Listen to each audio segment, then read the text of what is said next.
So we are now recording this session.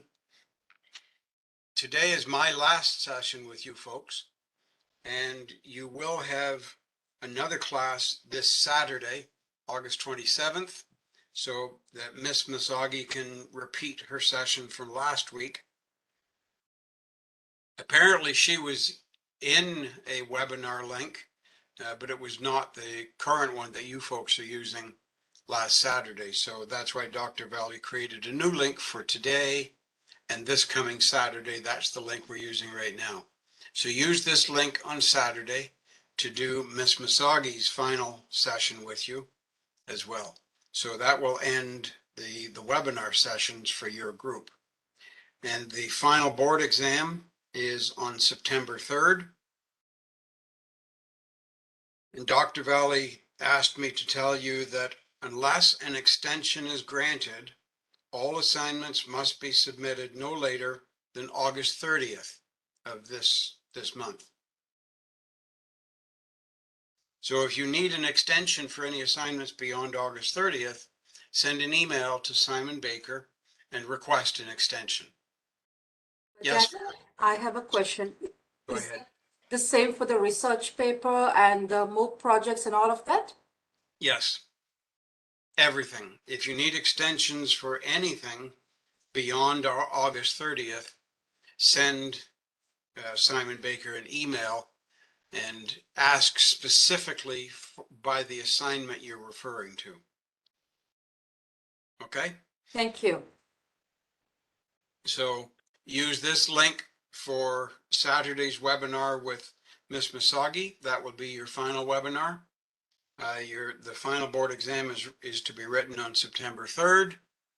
And any assignments that you cannot submit by August 30th, ask for a specific extension by sending an email to Simon Baker. Any questions about those points, folks? Hello, Yasmin. Hello, Cindy. Hello, how are you? Sorry I'm late. That's okay. Nice to We see everyone. just started. That's fine. So are there any questions about those instructions, folks?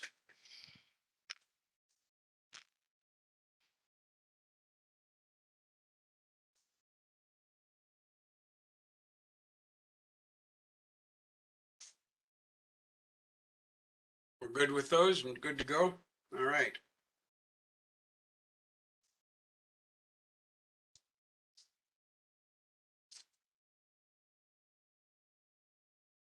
Today we're going to be talking about English as a medium of instruction and teaching academic subjects. So I'll share the screen and show you what I've got pulled up on the Canvas platform.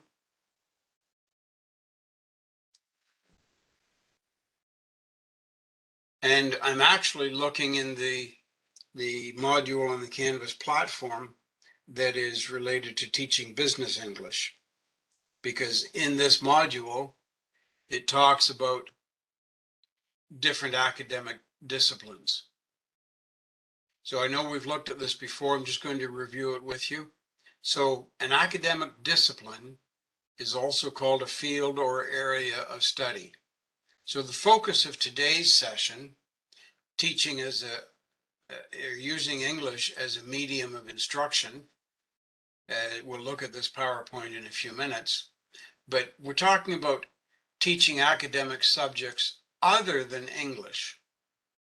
So this is for teaching any subject, science, history, mathematics, any other subject, and using English to do it. So we need to focus on within these groups of disciplines, we need to focus on the specific expectations about writing within their field. So science has certain forms of reference that are standard and must be used in order to communicate scientific information correctly. History has its own style of relating historical documents and relating to historical documents and relating historical facts. So history has its own style for the use of language.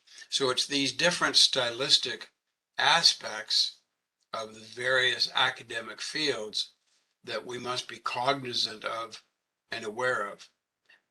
Now, there's nothing on the Canvas platform that I could find that said, this is the style for writing in a scientific document, or this is the style of writing for an historical essay.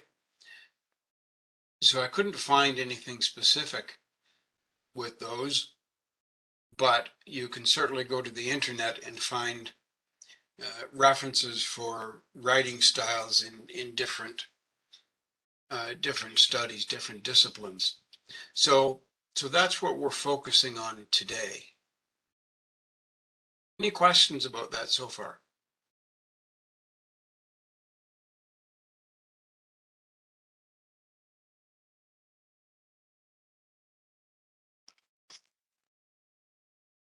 Good to go? All right, let's have a look at this PowerPoint for a moment. We'll just get it set up full slide for you. So English as a medium of instruction, EMI. As we go through the slides, I'll be asking your thoughts and opinions. At the end, I will ask for ideas about how we should integrate EMI as teachers. Please write down any ideas you have along the way, and we'll go from there. At the end of this PowerPoint, you'll see there's a slide where I have gathered ideas from other groups of students in the past. So you'll have a chance to add your thoughts to that slide. What is the currently preferred methodology for English language instruction to speakers of other languages? Anybody? What is the currently preferred methodology?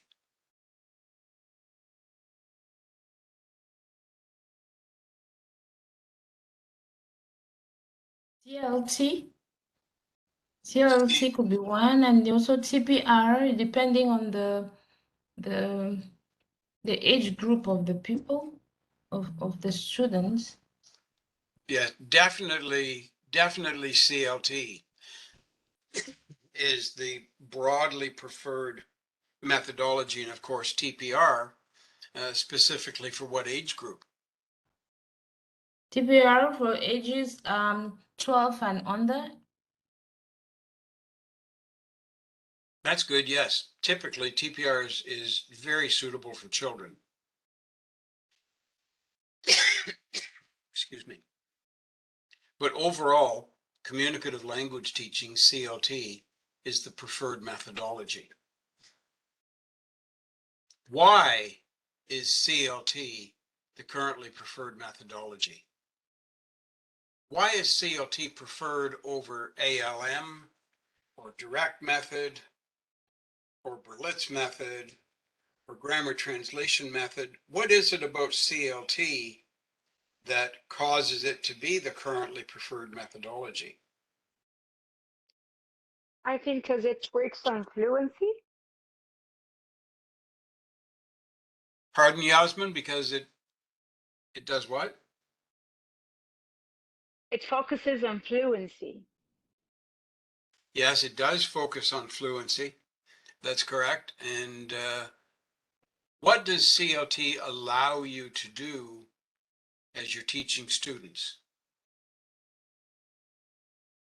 Have more conversation with them, dialogue. Yes, it does focus on conversation and dialogue. And it also allows you to use whatever means you think is necessary or beneficial to improve the communication ability of the student. So Correct. CLT allows you to use features from audiolingual, features from direct method. It allows you to do some grammar translation method, written skills for grammar. It allows you to do these things and brings all of them into play. So with audiolingual, there is less focus on the grammatical side, and much more focused just on speaking and mimicry. But CLT will allow you to use everything that ALM does, plus some of the parts of GTM and some of the aspects of direct method, natural method. So CLT is the overlaying umbrella that allows you to do anything that you feel is beneficial to the student. That's the beauty of CLT. Mhm. That's why it is currently a very preferred methodology. English as a medium of instruction, EMI, refers to the use of the English language to teach academic subjects other than English itself in countries where the first language of the majority of the population is not English. The world is seeing a boom in EMI as an educational model in universities, secondary schools, and even primary schools. Implications of this growing trend remain severely under-researched. EMI is increasingly being implemented via top-down policies. What do we mean by top-down policies?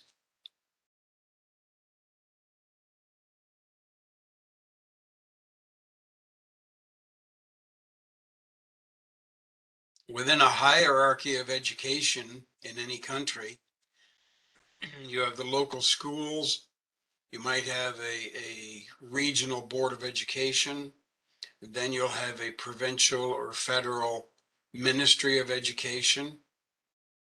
And above that ministry of education is the overall government itself. So when we talk about a top-down policy, a top-down approach, what are we talking about? What does it mean?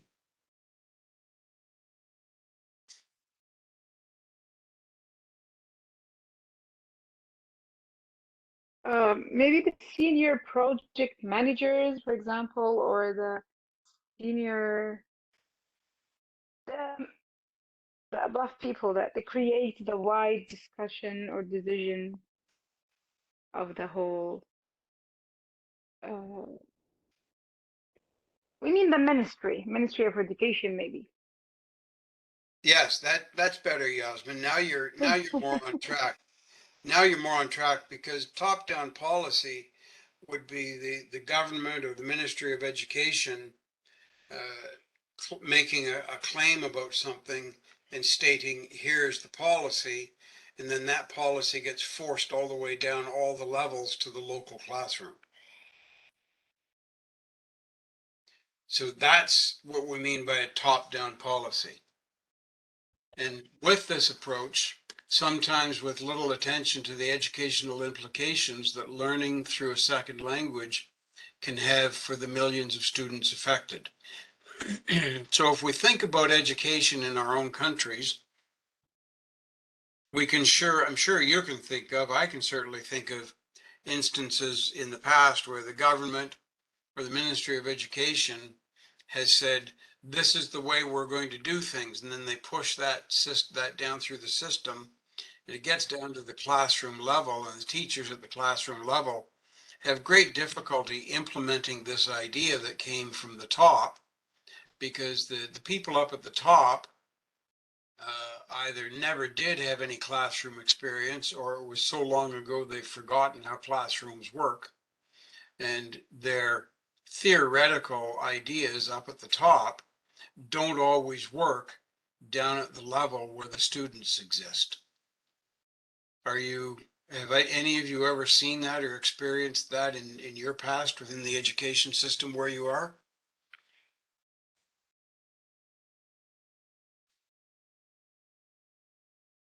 Yeah, I think within some books, the concepts of some books or the dialogues, they don't really match what the students are living in.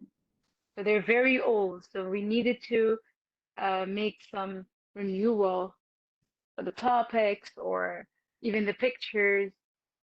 They have to match what the students are living in these days. That's That's for that's exactly right. example. Yes, that's exactly right. That's a very good example. The textbooks that are used sometimes are so out of date that they just don't make sense. It's exactly right.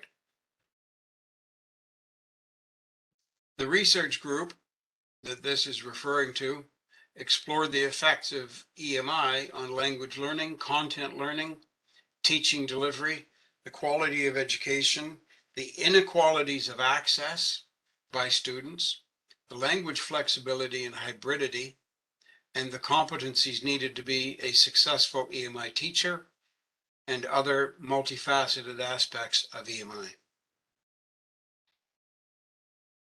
This EMI Oxford Research Group cooperates with educational institutions and organizations around the world through leading research into the extent and effects of EMI across the globe. Yes, Farah. What do you mean when you say hybridity?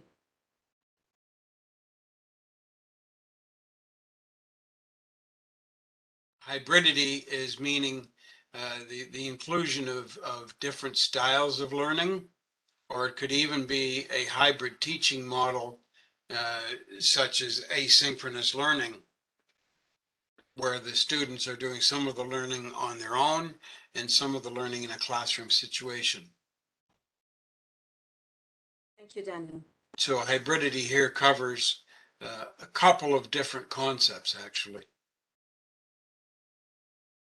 Good question. Hello, Daniel. I just want to make a comment Yes, Glory.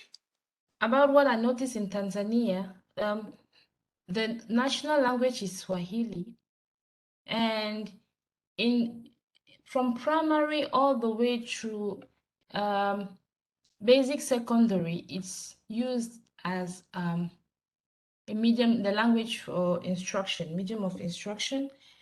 And the students get to learn English or get basics in English only in secondary school. So it gets to be a challenge for them because they learn just what is in the book. They don't get the avenue to practice what they learn.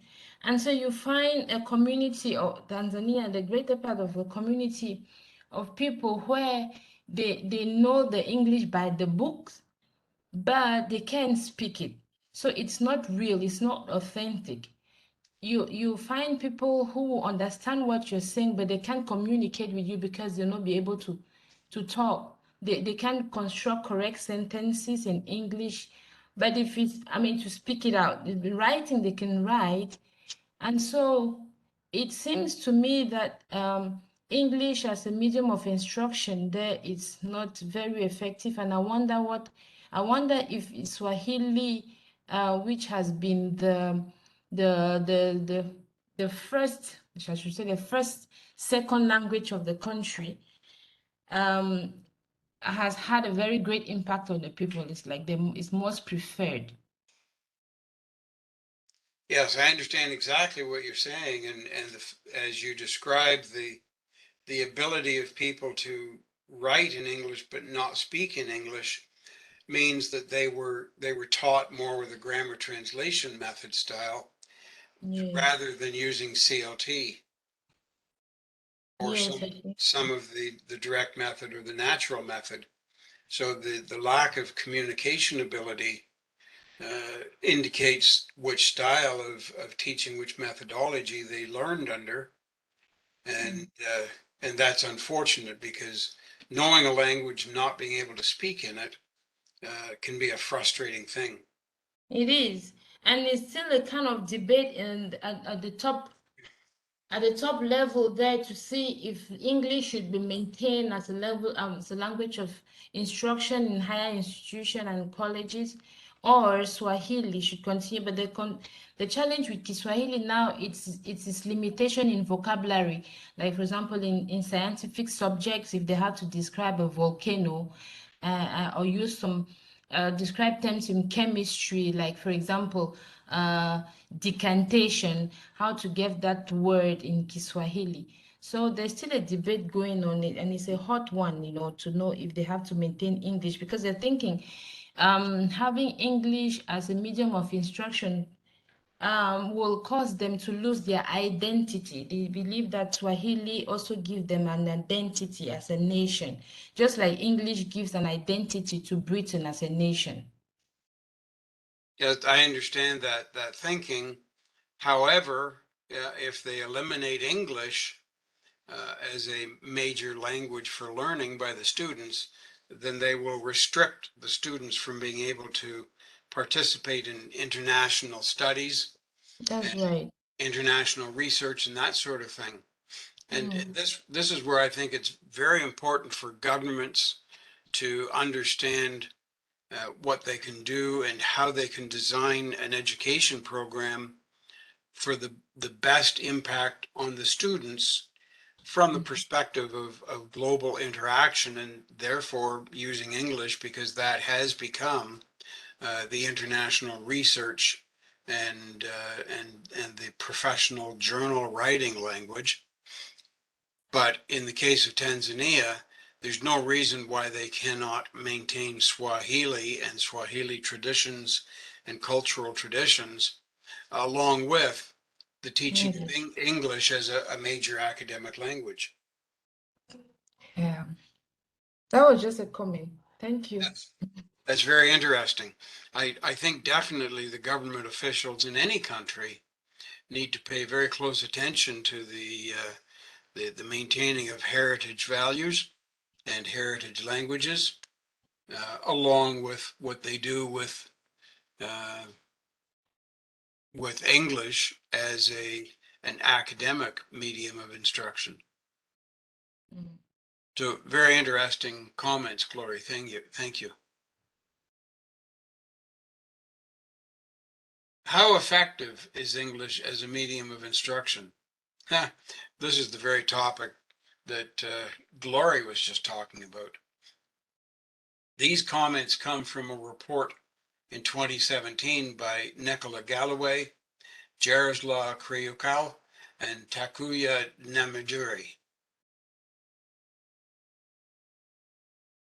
There is little research into EMI's impact on how much English students learn and what content they absorb. The practical reasons for using EMI. 94% of research in international high-impact publications is in English.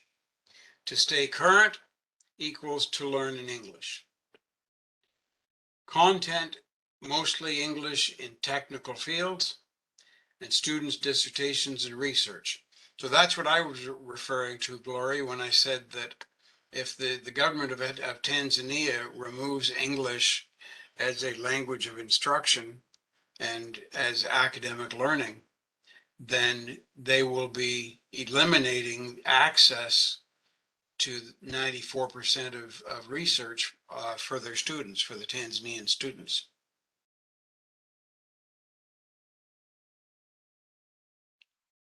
Universities in nations where students tend to be highly proficient in English, example, in the Netherlands and Scandinavia, have often switched to English.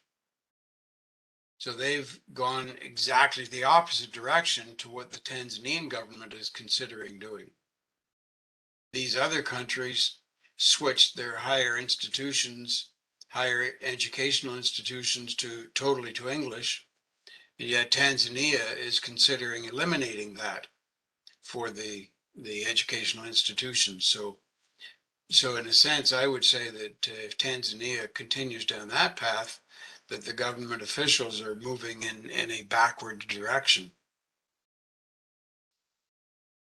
This is the case going to English, especially in science, technology, engineering, and math, the STEM subjects.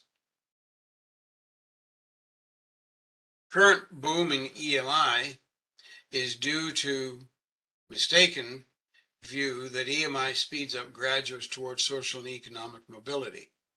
Governments believe that EMI improves students' English proficiency and therefore equals workforce more fluent in English.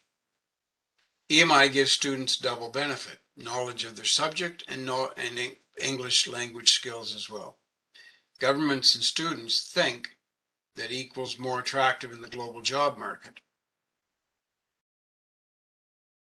Universities switching to English improve their graduates' job prospects and are more tempting to applicants drawn by well-paid future careers. English language of research. More faculty speak English. This equals an increase of English language research published in international journals, raising the university's position in rankings. The surprising finding is that staff and students think differently about EMI than do the governments. Need to provide a clear rationale for EMI programs, what students will learn, and how much English will be used. This is where we get into an analysis of that top-down approach.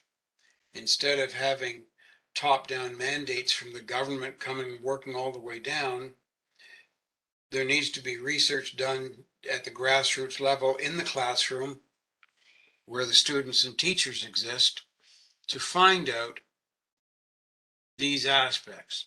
What will the students really learn, and how much English will be used in order to determine a clear rationale for EMI programs?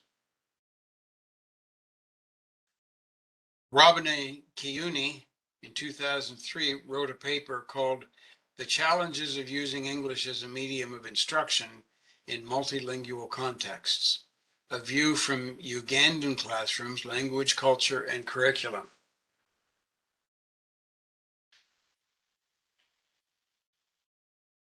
The challenge is the teacher's use of EMI. It can frustrate students' learning efforts instead of facilitating them. The solution is a careful adoption of a bilingual-based, communication-oriented approach to instruction. Teachers' awareness of the learner's deficiencies in using English and their relative fluency they may exhibit in using their mother tongues. To facilitate learners' comprehension and analysis of classroom talk, teachers should be trained in two basic elements. Number one, the skills necessary to support learning through an analytical understanding of language-related barriers.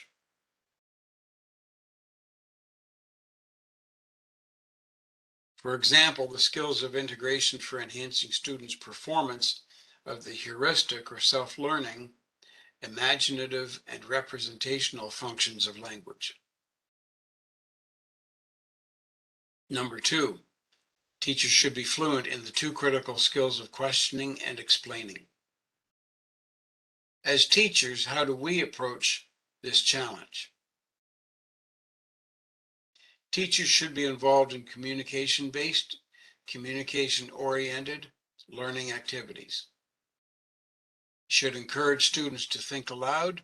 Students' questions and requests for clarification are a positive sign of their attempts to internalize and organize knowledge. Now I would ask that you share some ideas or thoughts you have for the implementation and integration of EMI within your classroom. These are ideas from different groups over the last couple of years. I've got the dates that we did this session with those groups. So these were ideas that these groups brought into the PowerPoint.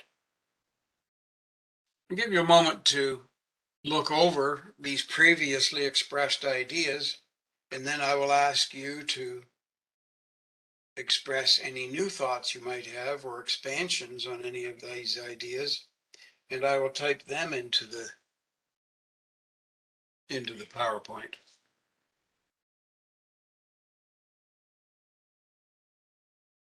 All right, there's another page here. So have a look at these ideas. Just take a moment and glance through them. I'll give you the first page again. Any questions about this topic, folks?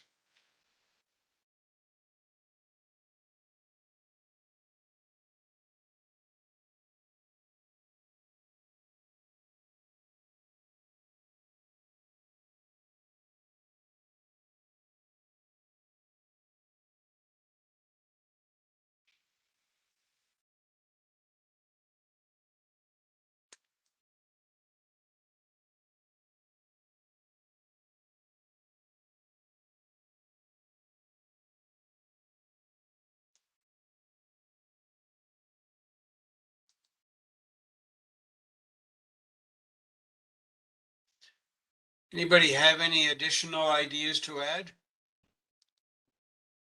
Well, as for me, I've not gone through all per se, just glancing, but I would say it should be more about or all about getting the students engaged and intrinsically motivated in the language, getting them to speak, to communicate, to express themselves. So anything that will cause the students to express themselves freely and get engaged with the language, you know, will be helpful. So in all of these ideas that have been cited, if all of them will lead to engaging the students in communicating in the target language, which is English, communicating, expressing themselves, you know, freely, and being really involved in the subject also. I think it will be good.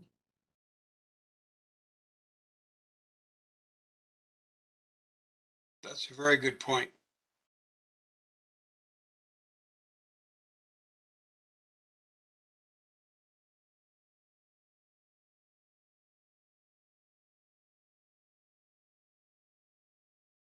Are you able to read what I'm typing?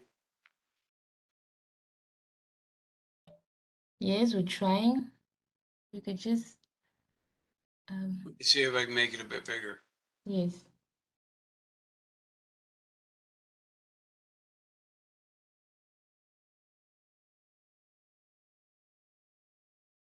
What else do you want me to add there?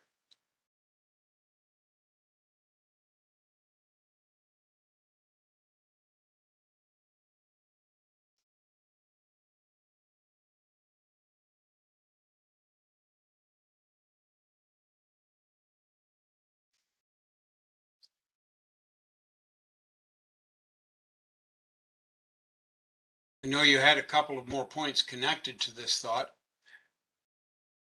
What other words can I add here to expand on this thought for you?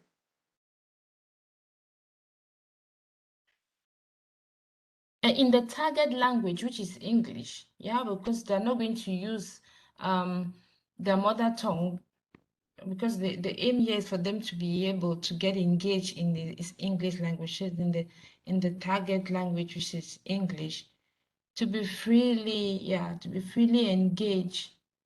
I think that's okay. In the subject.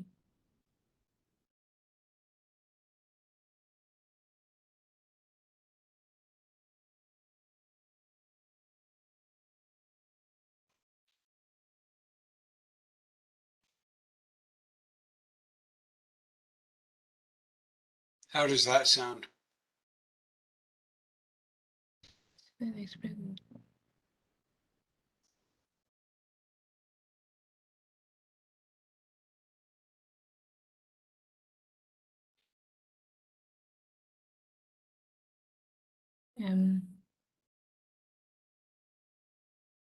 Yeah, for me it's fine. I don't know if any other person would want to add something to that.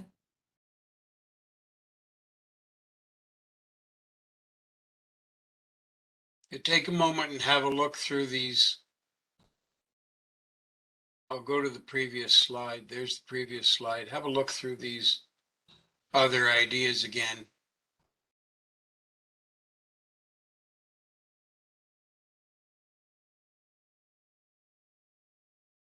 And does anybody else have another thought to add to the new slide? At this point in time, you folks are at a disadvantage because 5 other groups have been through this before you, and they've really covered a lot of ideas. Yes, Yeah. go ahead, Farah. So one of the things that we did was, of course, it's more relevant to children. We had author of the month, and we kind of took a couple of stories and read them out just to give them an idea of the different themes, literally styles. Oops, I'm sorry. and to give them a wider scope of vocabulary. I'm not sure if that would be relevant to this. That's a very good thought. It's a very good idea. So author of the month, you call it? Yes.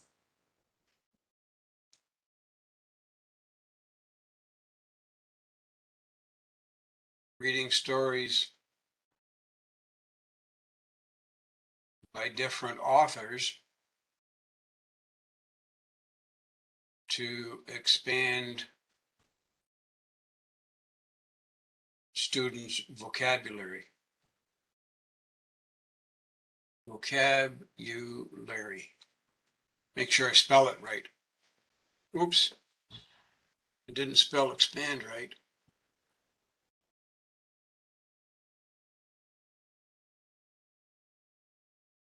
There's nothing quite like typing live in my native language in front of you folks, and then I spell words wrong.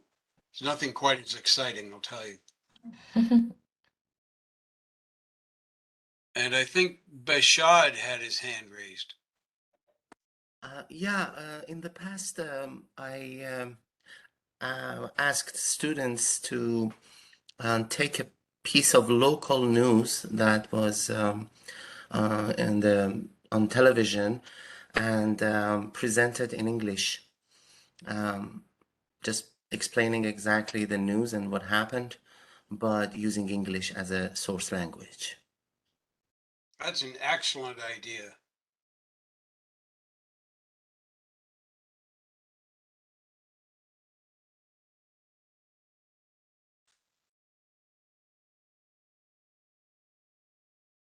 That's a very good idea, Bashad. And that's using local material that the children will relate to it because it's likely in their own community or close to their community. And then by having the students talk about it in English, you are turning that into an authentic item. Correct. Yeah. You're making it an authentic English item for them to consider. That's a very good idea. Thank you. Shok, you have something to say. Glad to have you back with us. Where are you right now? What continent are you on right now? I am it's West Asia, I believe. Oh, good for you. Yeah, Our globetrotter, the active globetrotter in the group. yeah. Thank you. Yeah, it's been quite a journey. But yeah, I'm glad to see the family and everyone, and yeah, good. So yeah, I remember 3 years ago when I was still teaching back here, we had in the center, we had like a language cafe, I think once a month, where the whole center, like around, I don't know, all the groups, all the levels, would come out on this day, and we would have like a lot of tables outside in the garden, and then we would just chat and, you know, have snacks and have things like that, and we would just like sit down and have very casual and random conversations about anything. And it was actually a very good idea for students to get to know each other in a natural way like that. So it was like both socializing and practicing English, and you could talk to like any level could talk to each other basically. Excellent. Very good idea.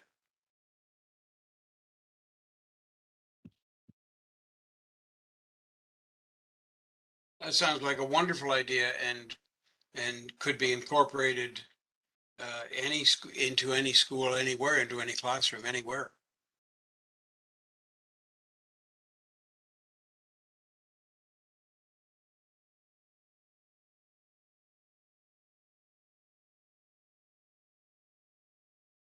Excellent. Cindy, do you have something you would like to add for us? Yeah, I'm wondering if we can organize like debates and choose topics of interest or hot topics for students every month.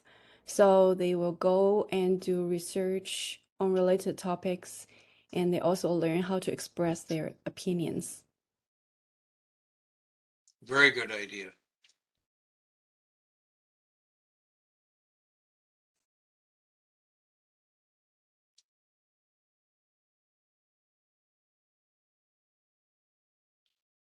So they would research the topics ahead of time.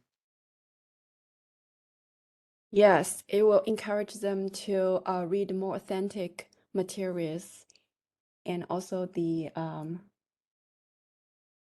opinions from other maybe like authorities or experts. Yes. No, very good idea. Thank you.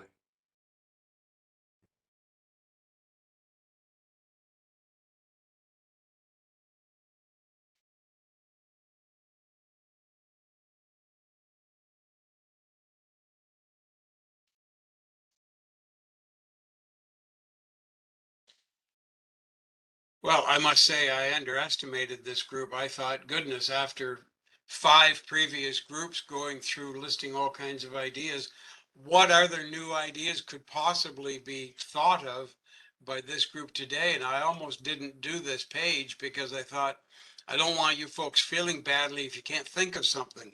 Well, here we are. We've got a whole list of them already. So good for you guys. That's excellent. Yeah, these are very good ideas and different again from what the previous groups had come up with, had thought of. So kudos to you folks.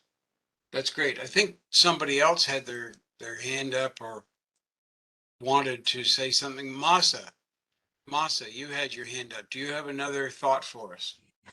Yes, about the sentence that Cindy said, organize the topic. We can have this topic, for example, make it for discussion or have a lecture about it. And about children, age, for example, 11 to 12, it's a good idea to use some short story and ask them to have a role play.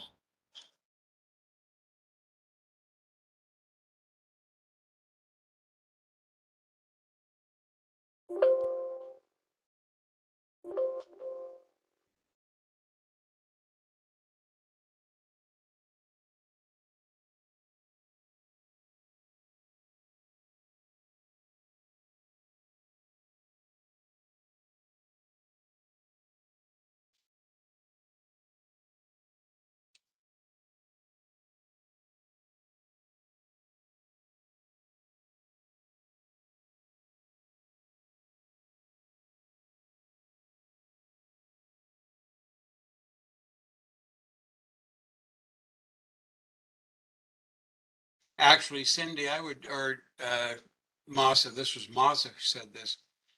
I would actually suggest that this is effective for any age group.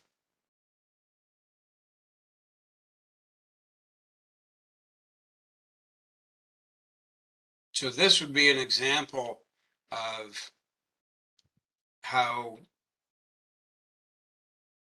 TPR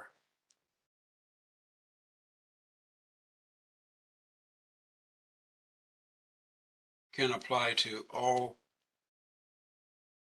ages and levels. Okay? It's a very good idea, Mazel. Thank you. Yes. Anybody else have any other thoughts? Anybody else have a hand raised? Glory, another idea?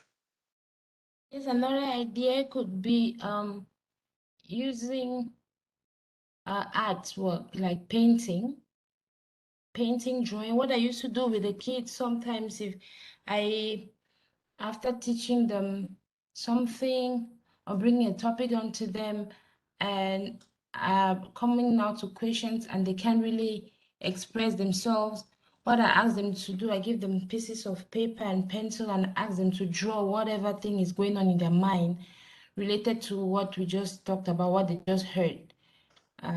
The subject, so you see them bringing different pictures portraying what is going on in their mind, and then from there you can ask them, so can you talk to me about the picture? Then from there they are able to come out with to speak and to bring out new vocabulary, and when they struggle with a specific word, then you can teach them a new vocabulary. Yeah.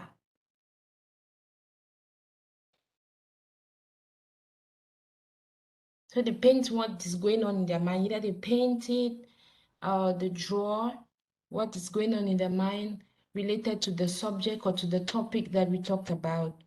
I used to do it as a round, as a summary of the lesson or coming to the conclusion of a lesson that I teach for children. I don't know if it can work for adults very as good. well. That's very good. So use painting or drawing to express what students have happening in their mind related to the lesson.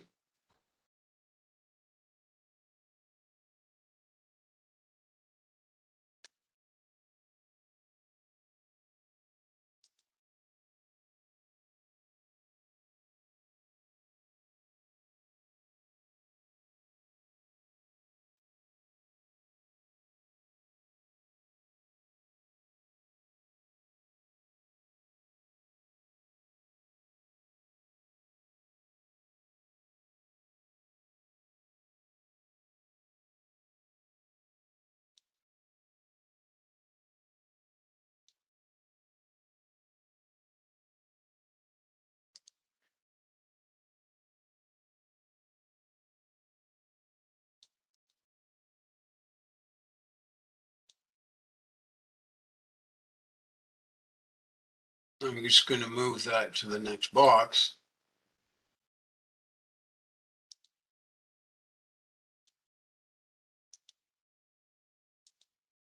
The next slide, rather, so that we can actually see it because it wasn't showing up. It was on the red bar in the previous box, the previous slide. That's good. Yasmin, I think you had your hand up as well. Yes. It's very similar to what Glory said, but I joined the Leadership and Human Rights program done by the UN in Yemen. It was mainly empowering girls and young women and changing their lives into a better life. Those girls or women would have a chance to look deep into how other women's life in Yemen is going. And they will have visits, like field trips.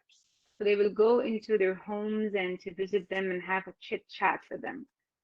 After that, they're going to be deciding how our program can improve their lives. And they have to write their comments in English and produce posters in English. Posters have to be creative and use the right English expressions and words to express their mission and vision towards those young women. Excellent program.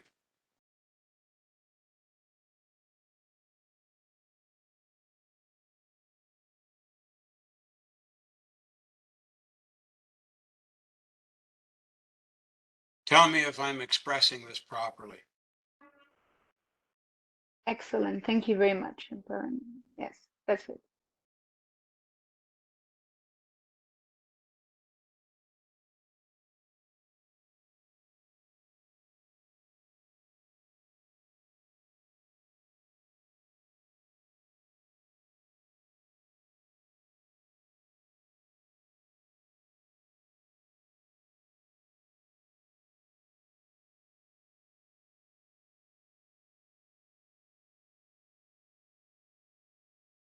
How's that, Yasmin? Correct. Thank you very much. Clear enough. Very good. That's an excellent idea. Very good, folks. Anybody else with any ideas?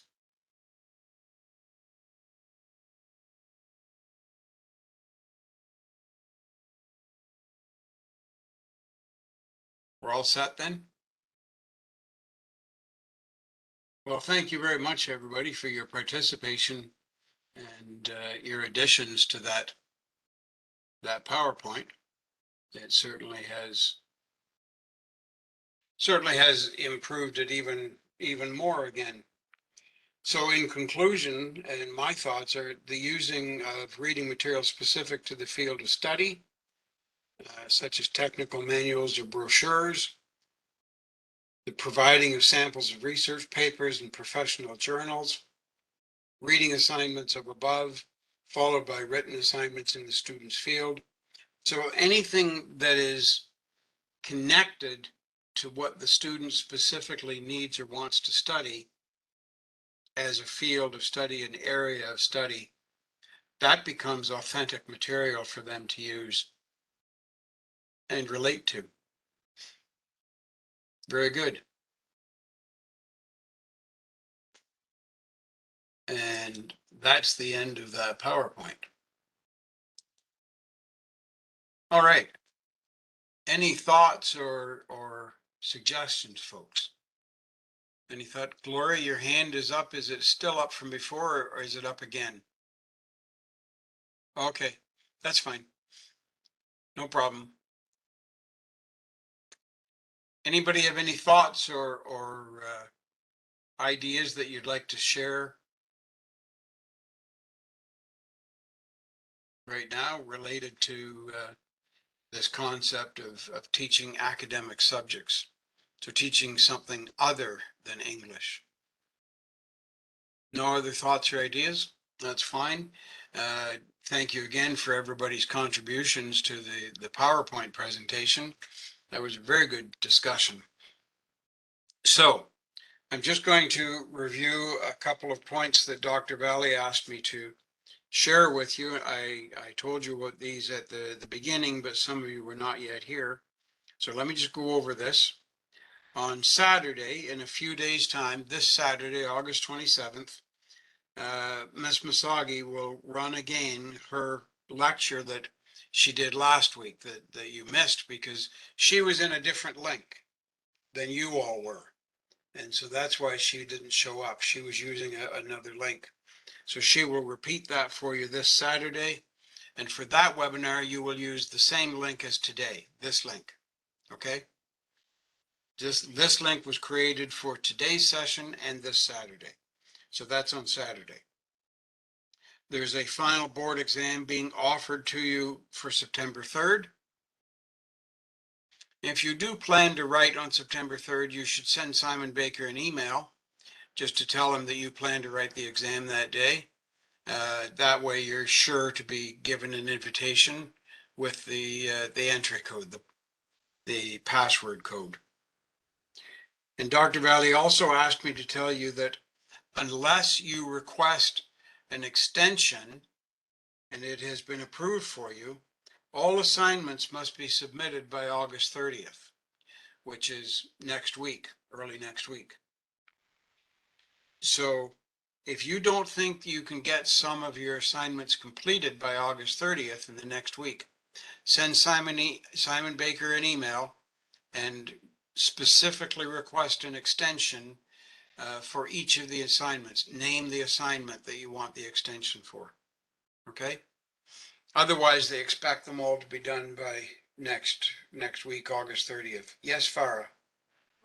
When you name the assignment, should you also give the date that you would like an extension up until to, or is that you leave that? I would, if I were you, I would say, for instance, if you're asking for an extension on your 4-skill lesson plans, I would just simply ask for an extension of a few weeks. Okay. And that leaves it open for you. I wouldn't put a specific date to it myself if I were you. Thank you. Yes, Yasmin. Yeah. So what do we have left to do?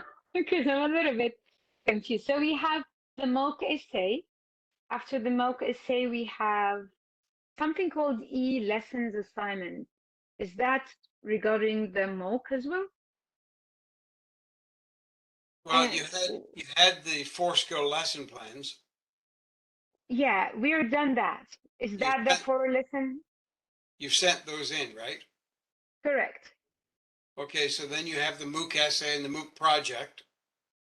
The MOOC essay is done. The MOOC project is the one that we have to create an online like Correct. session or class and submit the link for them, correct? Correct. And then you And what have the about research paper. the final research paper? Yes. Okay. What about the e-lessons assignment? Is that the 4 skills lesson plan? Well, the e-lesson assignments, that would only be if you're doing the e-TESOL certificate. The e-TESOL certificate is a different program. So are you doing the foundation? So you're doing TESOL, are you doing foundation, advanced, or diploma? You're doing diploma, right? Diploma, correct. So the e-lessons, that's for the e-TESOL certificate. Yeah, it's ETSO. Oh, so why is it here in my dashboard? Do I have to contact Simon Baker about this? In your modules? Yeah.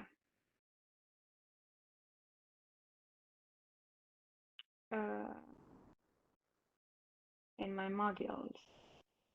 Correct. Where do you see the e-TESOL? In my assignments. When I go to assignments, I have the TESOL Canada National Board exam, version 1 and version 2. And then I have the e-listen assignment. Oh. Well, I don't, I'm looking at the assignments on my dashboard. I don't see the E assignment, e-TESOL assignments. So yeah, you should send Simon Baker an email about that because I don't think that that's for you at all. Okay, because it's titled Online 4 Skills Lesson Plan. E4 Skills Lesson Plan.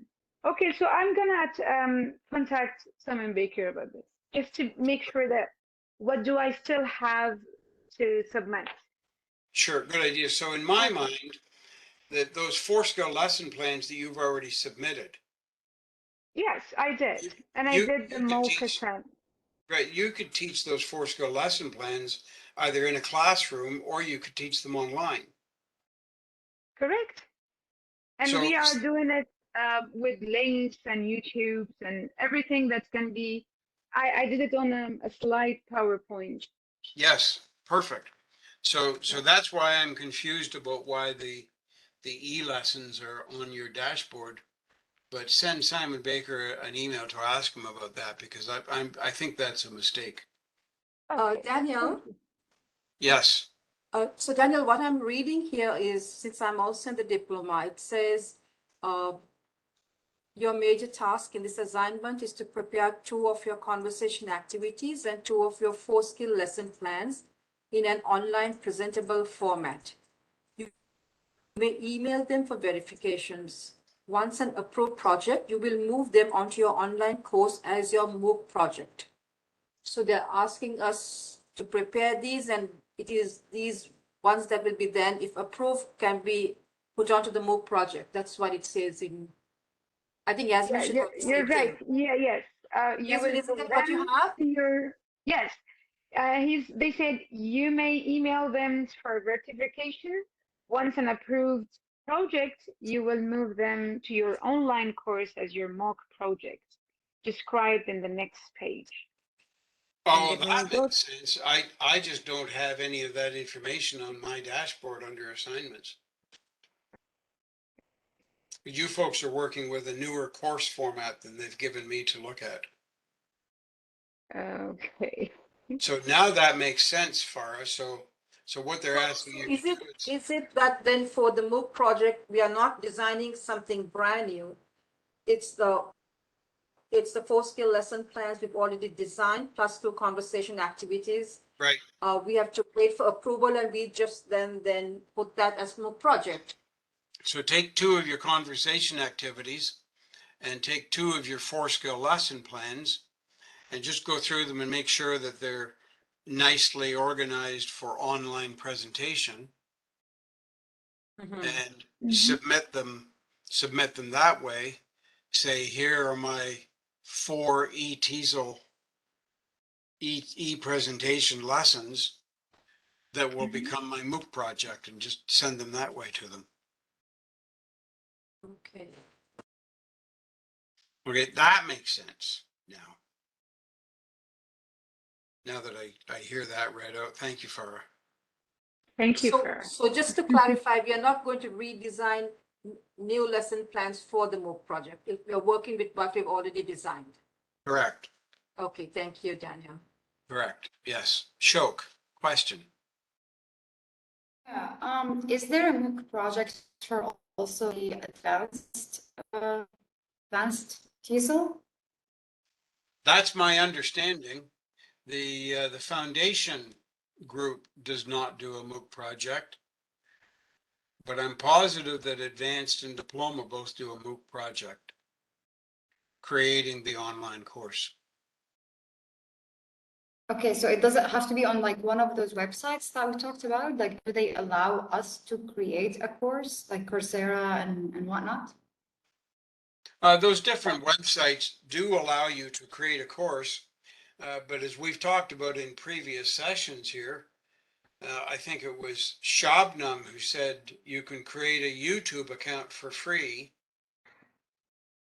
And so then I came up with the idea of, well, if you're able to create a YouTube account for free, then create a lesson idea, create some modules of a lesson in a PowerPoint format, or make a little video about a lesson, and you know, take a video of yourself teaching a lesson on a whiteboard with behind you, and you write things on a whiteboard, for instance, and you take a video of yourself teaching that lesson, and then post it to YouTube. See, YouTube is free. Shabnam said you can create a YouTube account for free. The problem with Coursera and Udemy and Thinkific, the problem with those websites is that they want to start charging you a monthly fee fairly quickly to be able to use their websites. Well, some of those monthly fees are $100 or more. And so I certainly didn't do that, and I wouldn't expect you folks to do that either. So, you know, Coursera and Udemy and Thinkific, all these places are fine. They're designed for businesses. They're not so much designed for student use. So I would suggest that you might try the YouTube route. And then once you've got some videos posted in YouTube, you're not paying a monthly fee, so they'll stay there for eternity. And then you can copy the link and send that link to Tesol and say, here are my online courses, my online modules that I've prepared. And where can I find the details? Because I don't want you to repeat if you already covered this in a different lesson. Where can I find the details? Like how long should the video be, or the activity, or the topic covered? Well, the idea of the MOOC project is that you create a couple of modules. So you would want to create, for instance, if you make a PowerPoint that has an introduction page, what the course is called, what it's about, a little bit of biographical information about yourself, and then you create a couple of videos that represent a module each of a course design. Now, you're not expected to complete an entire course, to create an entire course. Just create a couple of modules to give an idea of what you would do.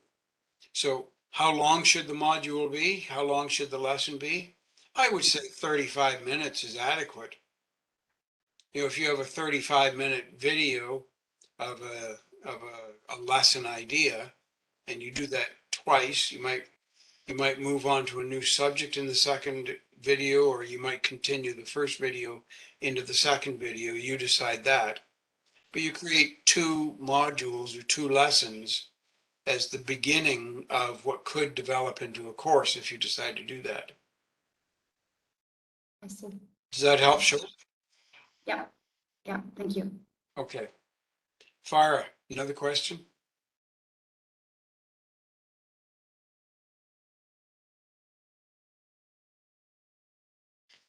No more questions from anybody then? Everybody's good to go? Daniel, I have one question. So Sure. you do have to video yourself giving the lesson. Not necessarily. That's just one idea. I mean, Okay. you could set it up as a PowerPoint. Okay. You could set a PowerPoint with 10 slides, and you can set it to loop through every 3 minutes. So that would take 30 minutes. Okay, and then just my last question on Canvas. So there's one instruction about the final board exam on the 3rd of September. And then there is another instruction where it says TESOL Diploma final exam, and they've given us the date as October 16th. So as diploma students, we would be doing the diploma final exam. I have no idea. Okay, I didn't know there was another exam on the 16th of October. I don't see that on my platform. So that's where I say your platform is different than my platform. okay. I will And send Simon an email then. yeah, I mean, the TESOL board exam, I didn't know there was anything other than the TESOL board exam. But you see, I look at the board exam dates on my platform. I've got July 24th or July 4th and April 4th. So that I'm totally out of date with my dates. I mean, I only know September 3rd because Dr. Valley sent me a message in WhatsApp. Oh, so I'm looking at it again, Daniel, and that particular information is on the TESOL Diploma Module 9, Teaching English to Children. So would that be for us? I have to ask Simon to clarify that. So under module 9, you've got an exam. Yeah, it says under Module 9, Teaching English for Children. Then there's the instruction, and then it says TCCT TESOL Diploma Final Exam, and that's where the 16th of October date is given. Well, Farah, I have no idea what's going on your Canvas platform. I can't. Yasmin, do you have the same?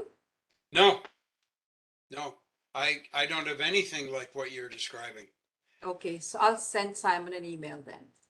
Sure, that's a good idea because aside from the final board exam, the TESOL Canada board exam, TCBE, aside from that on September 3rd, I wasn't aware of any other exams pending for you folks because the midterm exam's already done. You've done that. That's in the past, just the board exam now, the final board exam.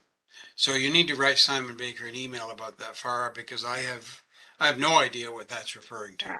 Sarah, So I in have the terms, same thing. It's the TCCT TESOL final exam. yeah. It's in So, October 16, 2020, but that's an old date, 2020. So we need to write Simon Baker an email to clarify this because the date is October 16th, yeah. 2020.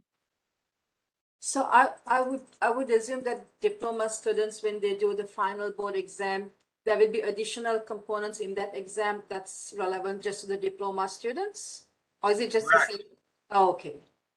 Correct. So the final board exam, that's why they've got different versions of it. So depending on which certificate you're doing, you get a slightly different exam. So when I wrote the diploma exam, my exam was a bit different than the people who were doing the foundation or advanced certificate. Thank you, Daniel. Yes. Okay. Any other questions, folks? Thank you. We're good to go? All right. We're going to end our session for today. So I'm just going to stop the recording.